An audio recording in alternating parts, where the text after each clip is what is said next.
पुढे एक महत्त्वाची बातमी, खासदार ओमराजेंना पक्ष न बदलण्याचं शिवसैनिकांनी आवाहन केलंय। किडन्या विकून तुम्हाला पैसे देतो, पण पैशासाठी पक्ष बदलू नका, असं माजी नगराध्यक्षांनी म्हटलेलं आहे। उमरग्याचे ठाकरेंच्या शिवसेनेचे माजी नगराध्यक्ष अब्दुल अतार यांनी ही प्रतिक्रिया दिली आहे। किडन्या विकून तुम्हाला 100 कोटी रुपये देतो, असं माजी नगराध्यक्षांनी म्हटलंय।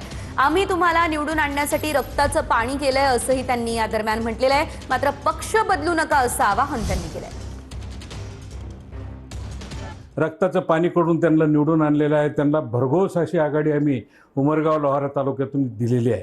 आज उमरगाव लोहारा तालुक्याच्या सर्व शिवसैनिकांची बैठक झाली। त्या बैठकीमध्ये शिवसैनिकांनी आपली मतं मांडली। त्याच्यामध्ये प्रत्येक शिवसैनिकाचं मत होतं, जर ओमदादाला पैशाची अडचण असेल, जर समोरचे लोक 100 कोटी देतो वगैरे म्हणत असतील, तर अशा वेळी उमरगा तालुक्यातील शिवसैनिकांनी ठरवलंय, जर ओमदादाला पैशाचीच गरज असेल तर आपल्या किडन्या विकून 100 कोटी जमा करून देण्याची तयारी उमरगा तालुका तील शिवसैनिकांनी ग्वाही दिली।